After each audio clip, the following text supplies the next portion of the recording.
Good morning, everyone. This is Kristen Burke. I am the National Marketing Coordinator here at Art Jetter and Company, and today I'm going to be discussing Medicare 101. So really kind of going over Medicare in a general sense. We will have everyone's lines muted throughout the webinar. If you do have questions, feel free to type them into the question bar, and we can answer those at the end of the call. So we'll go ahead and get started as we like to stay on time with our webinars. So to get started, talking about Medicare in a general sense, Medicare is a social insurance program that was established in 1965. It was created to help those people that are aging 65 and over, as well as those who are disabled, those who have permanent kidney failure as well.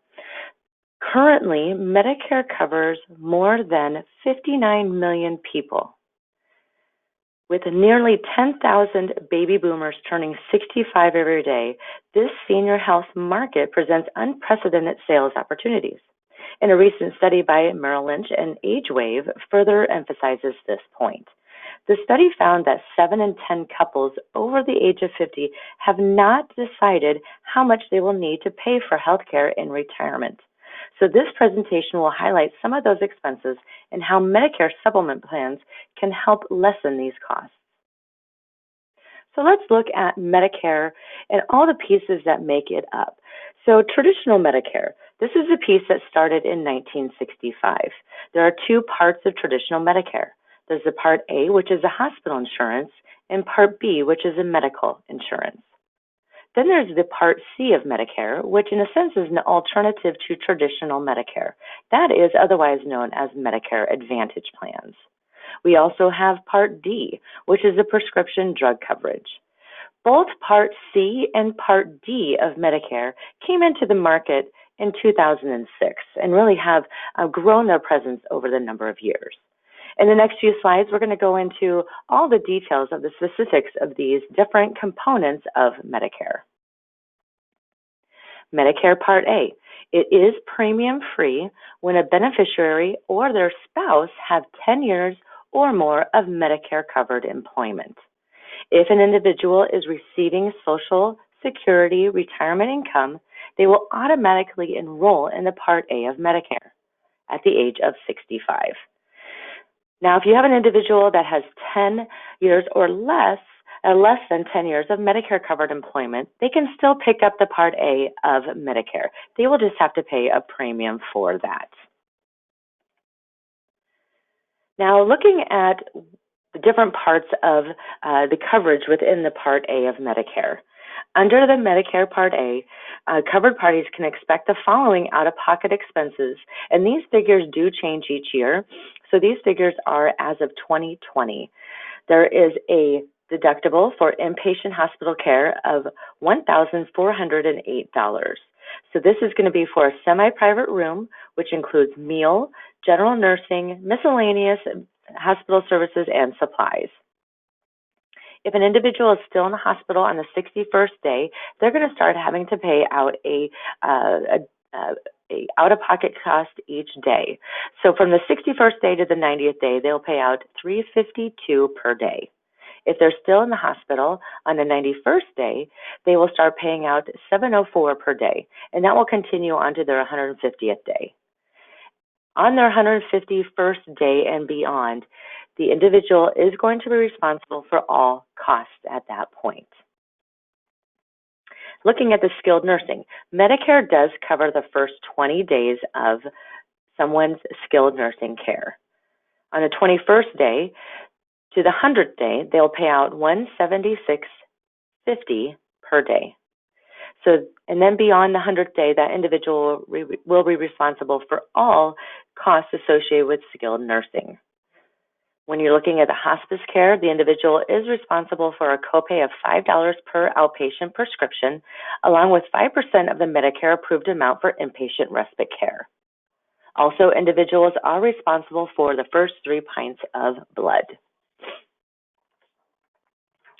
Now looking at the Part B of Medicare.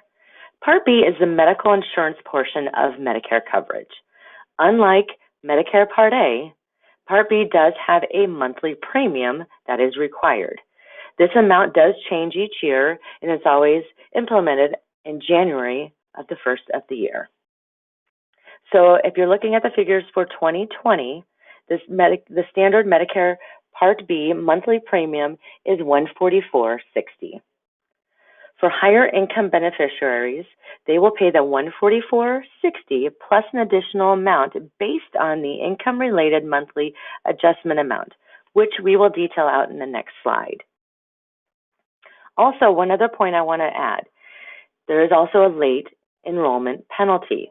So if you do not sign up for Part B when you're first eligible, or if you drop Part B and then pick it up later, you may have to pay a late enrollment penalty for as long as you're on Medicare. If your monthly premium for Part B, it could actually increase by 10% for each full 12-month period that you do not have credible coverage. So make sure that they are talking and making sure that they are on that Part B of Medicare, or if they have other credible coverage, that they notify Medicare that they do have credible coverage to avoid that penalty. Here's the chart that we just mentioned. Have your client refer to their modified adjustment gross income as reported in their IRS tax return from 2 years ago. If their income is above a certain amount, they will have to pay the standard premium amount along with the income-related monthly adjustment amount added to their premium. So this is going to be laid out here based again on their modified adjusted gross income. And it does change each year. Now looking at the coverage for the Part B of Medicare. Here lists out some of the services that Part B covers: doctor services, outpatient care, preventative services, diagnostic tests, some therapies, durable medical equipment. In addition to an individual's monthly Part B premium, there are other deductibles and coinsurances that they need to be aware of. So each year, there is an annual deductible that does change each year. So for 2020, that annual deductible for Part B is $198. In addition to that, they will have a 20% coinsurance for most services after that deductible has been satisfied. So that is the Part B. Now looking at the Medicare Advantage, the Part C of Medicare. This must cover at least what traditional Medicare covers.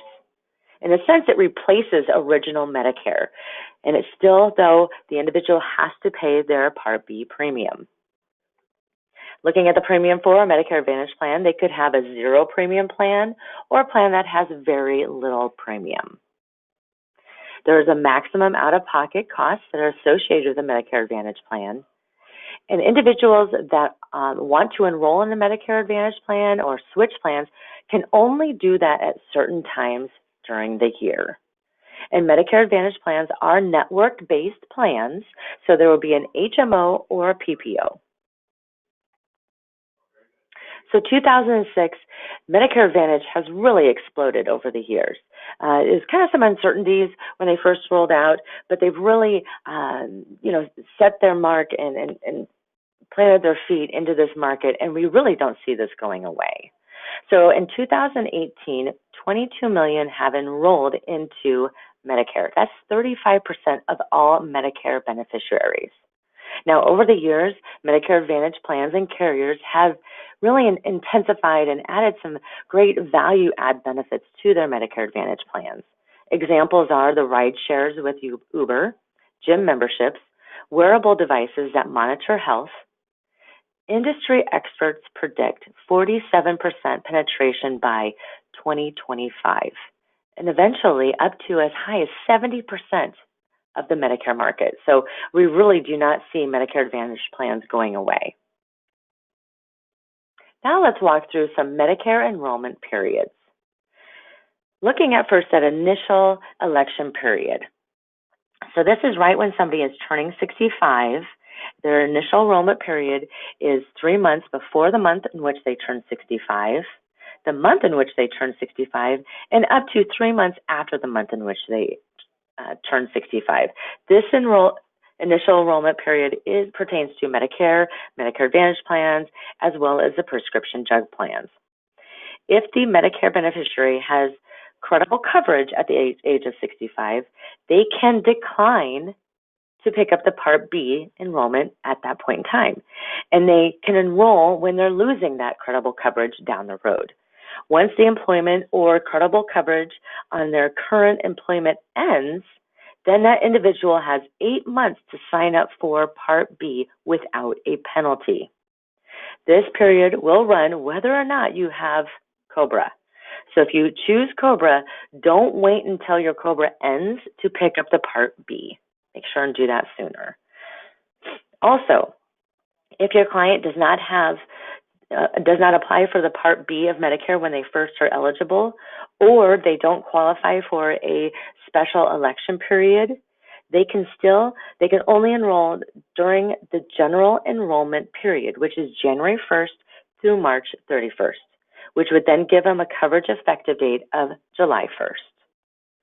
Now, if you're just getting into the Medicare market, maybe you're in the insurance, but just Medicare is something that you haven't yet gotten into, but you've probably been hearing the buzz about annual enrollment period.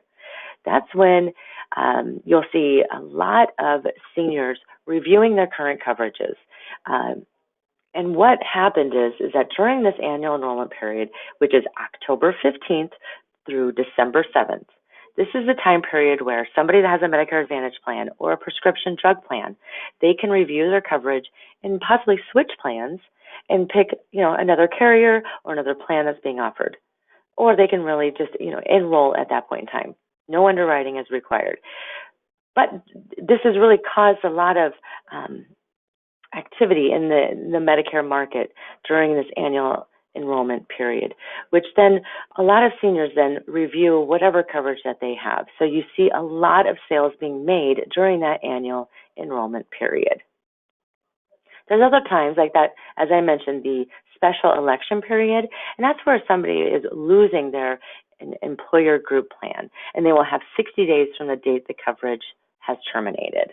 There's other type of scenarios that are qualify for a special election period that we can help you with outside of this call.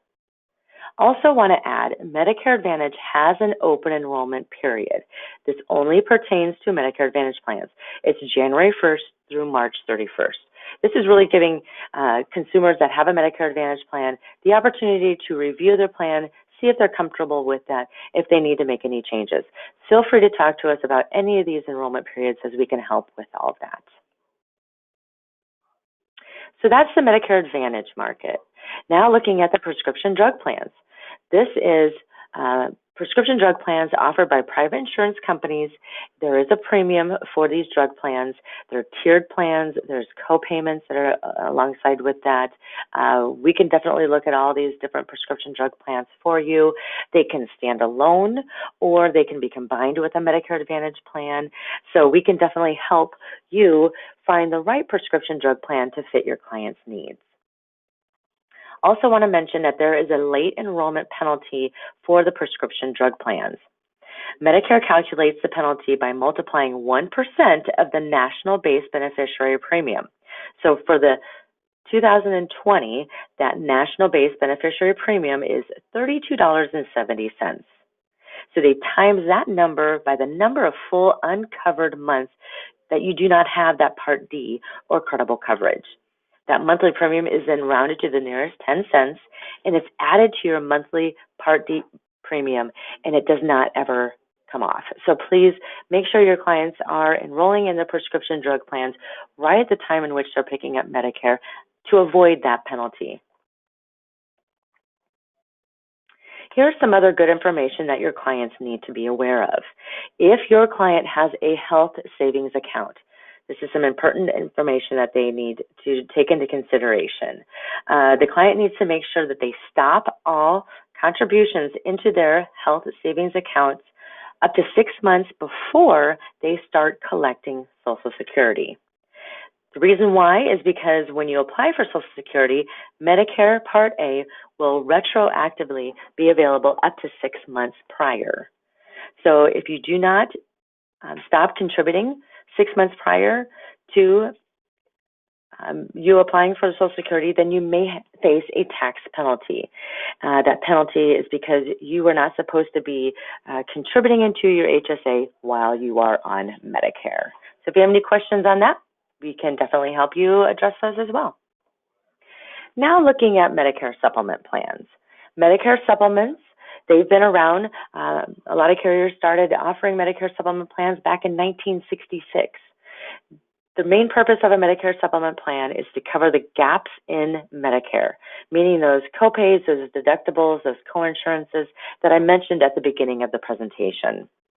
These amounts do change each year, and what's nice with Medicare supplement plans, they cover those new amounts each and every year, so you don't have to worry about any gaps in those coverages. Medicare alone, just having Medicare and nothing else, covers less than half of a beneficiary's total costs. So if someone has Medicare, traditional Medicare, it is really important for them to pick up a Medicare supplement plan so they don't have any surprises as they go to the hospital or go to the doctor. What's also nice about Medicare supplement plans is that they're guaranteed renewable, meaning that as long as that client is paying their premiums, that carrier cannot cancel their coverage. Also, Medicare supplement plans can allow a client to see any provider that accepts Medicare, so no referrals are needed. Medicare supplement plans are sold by a private insurance company. All the plans are standardized, so individuals can compare plans easily. Costs may vary by company, also by where an individual lives, as well as by the plan in which they're looking to purchase. Medicare supplement plans must follow very strict federal and state laws. Everything has to be approved prior to being put in place and then put in front of a consumer. And the Medicare supplement plans only covers one individual. They do not have a couples type plan. Now, many of you might have heard some changes or some things going on and the buzz around Medicare supplement plans that were sometimes known as MACRA that were going into effect January 1st of 2020. Well, it is here and it has come. MACRA stands for the Medicare Access and CHIP Reauthorization Act of 2015, or the Dr. Fix, which then basically saying is that Medicare supplement plans can no longer pay that Part B deductible. So it's really implementing some cost sharing with Medicare supplement plans. So you may have heard reference to the Plan F going away in 2020. However, that is not really the case. So beginning this year, Medicare supplement plans will no longer be able to pay that Part B deductible, which plans C and F currently cover. Now, if you have an individual that was eligible for Medicare prior to January 1st, they will still have access to the plans C and F. If you have individuals that are just being eligible for Medicare after January 1st, they will not be eligible for plans C and F. So just to give you an example, if you have an individual that is 75 years old and who has been on Medicare for 10 years, that individual will still have access to purchase plans C or F or high deductible F. If you have another individual who is just turning 65 and is just getting eligible, will be eligible in March of this year, of 2020, plans C, F, and high deductible F are not going to be available to that individual. If you want more information, we do have a webinar that's coming on February 6th that's going to just really focus on all of these MACRA changes. So make sure that after this call, you register to learn more about the MACRA changes on that webinar. Again, that is February 6th. So if some of you have looked at the outline of coverage for Medicare supplement plans in the past, the outline has slightly changed. So you'll see here the majority of the columns A through N that shows all the plans that are available to individuals that are just getting into Medicare. Again, so that individual in my example that was going to be eligible and picking up Medicare in March of 2020, the plans from A to N would be available to that individual. Any individual that was on Medicare prior to, or they were eligible for Medicare prior to January 1st of 2020, they still can have access to those two plans off to the right-hand side, plans C, F, and then also a high deductible F. Now, I want you to keep in mind as well is that you need to make sure that you check with each state, you check with each carrier to verify which plans those carriers are currently offering. But again, we're having that webinar on February 6th if you want to learn more details in regards to all of the macro changes. So looking at the coverage of Medicare supplement plans, most plans will cover the basic benefits. Those basic benefits consist of the Part A coinsurance for inpatient hospital care, cost of 365 extra days of inpatient hospital care, as well as that Part A hospice coinsurance, which again covers that $5 copayment for outpatient prescription drugs and pain and symptom management, 5% of the Medicare approved amount for inpatient respite care. It will also cover the Part B coinsurance after the deductible, as well as those first 3 pints of blood each year. So really, having a Medicare supplement plan, you pay your premiums, and it gives you complete peace of mind as if you would be going into the hospital because all of these things are covered. Now, Medicare supplement plans, as I mentioned earlier, they are standardized, meaning identical from carrier to carrier across the board. But there are ways in which a Medicare supplement plan can stand out and is unique in the marketplace. And it's all really centered around their pricing as well as some other factors. Primarily, though, their pricing, they can look at gender rating, male, female, tobacco, non-tobacco, area rating, breaking it down by different zip codes within a given state, discounts. Is it a household or a spousal discount? Risk, meaning that they can factor in a height and weight chart. Also, keep in mind, it is extremely common for Medicare supplement plans to have rate adjustments. The reason for the rate adjustments is to help keep pace with the rising Medicare claim trends and the changes in the annual deductibles that occur each year. So it is not uncommon to see rate adjustments with Medicare supplement plans. Now, there's ways in which you can pick up a Medicare supplement plan. First off is open enrollment. This lasts for 6 months, and it starts at the first day of the month in which the person is at least 65 and they've enrolled in the Part B of Medicare. During this time, an insurance company cannot deny any person a Medicare supplement policy, and they cannot make an individual wait for coverage, and they cannot charge a person more because of their health problems. So they look at no health information, and they are automatically enrolled in a Medicare supplement plan. That's probably the most popular. There's also a guarantee issue periods. There's 5 different scenarios with guarantee issue periods. We can walk you through all those scenarios too. Sometimes it can get a little bit confusing, but if you have passed your open enrollment period, there may be situations in which someone can still pick up a Medicare supplement plan as a guarantee issue, meaning not having to go through underwriting. But we can definitely help with those scenarios. Also, insurance companies will charge a lower commission for guarantee issue business. But during that time, if somebody does qualify for a Medicare supplement as guarantee issue, they cannot ask any health questions. So outside of open enrollment as well as guarantee issue, if an individual is wanting to pick up a Medicare supplement plan, they will need to go through underwriting. That consists of answering the health questions that are on the application, height and weight chart, medications, sometimes random health interviews, and they may be subject to pre-existing conditions based on some of the carriers. If you have an individual that is under age 65 and they are disabled, so they are receiving Social Security disability payments for at least 24 months, they are automatically enrolled in the Part A and the Part B of Medicare. So this regulation is administrated and controlled really at that state level. It is not a federal law that Medicare supplement plans offer coverage to individuals that are under age 65. So each state mandates and controls if a Medicare supplement company has to offer coverage to under age 65. So if an individual happens to pick up a Medicare supplement plan when they are under age 65, and that carrier offers that to them, at the time in which they turn 65, that individual is given an open enrollment window just like everyone else, and they're picking up the Part B of Medicare. Make sure that they have that. They will go through an open enrollment, like I said, just like every other person, and then that gives them the ability to switch from their current plan that they're on to another plan. And a lot of times they'll see a drop in their premium because of that.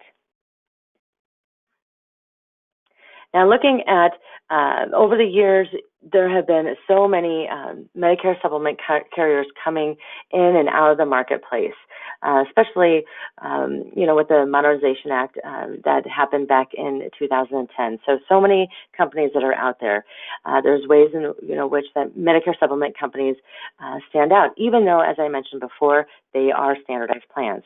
So looking at the price, which plans are offered in a given state? What's that customer and producer experience when they're working with that company? Also, the brand name. Do you need to explain who the insurance company is to your consumer, or will they recognize that name? There's so many things to take into consideration when looking at Medicare supplement carriers as well as Medicare Advantage carriers. But here at our General Company, we have a skilled and very talented group of senior health marketers that can help you find the right carrier to fit and meet your client's needs so that you're satisfied and your consumer is satisfied as well. So definitely give us a call.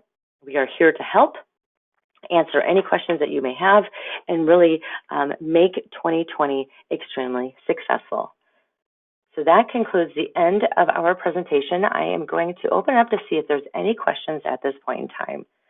In the meantime, I just want to let you know, here's the phone number for our General Company, 1-800-228-0008. If you have not spoken to anyone on the senior health team, just simply ask for a representative on the senior health team and they would be able to help you. Also, our email address is seniorhealth@jetter.com. Our General Company has been in business since 1979. We do offer free and O, case management. We do also have on staff a chief underwriter. So if there's any underwriting questions, medications, health conditions, we are here to help you with that. As I mentioned, we have marketing specialists, not only in the senior health market, but in all lines of business, really across the board. And you can see all the lines of business that are listed on the far left-hand side of this page. We have weekly trainings, we have e-applications, tons of leads, just so many opportunities to help you grow your business. So let me see if I can open up the questions here.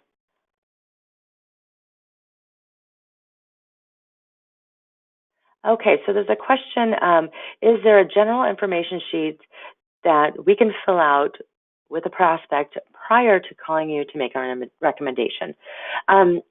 I don't believe we have one actually in place. What we really look for is where the client resides, what's their zip code, their age, their gender, tobacco use, as well as if they're married or living with another person. But definitely call into our senior health team and they would be able to help you.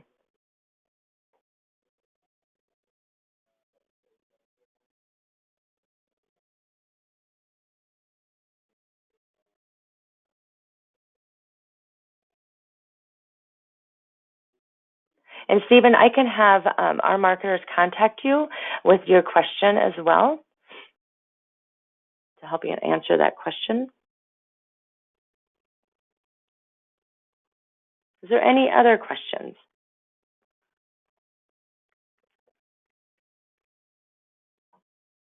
Well, I want to thank you. Again, we try to keep these calls to 30 minutes because we know that your time is very valuable. You guys are very busy. So we do record these calls. If you would like a recording of this call, feel free to send us an email or give us a call, and we'd be happy to assist with that. So thank you again for attending the call today, and I hope everyone has a successful 2020. Thank you, everyone. Bye-bye.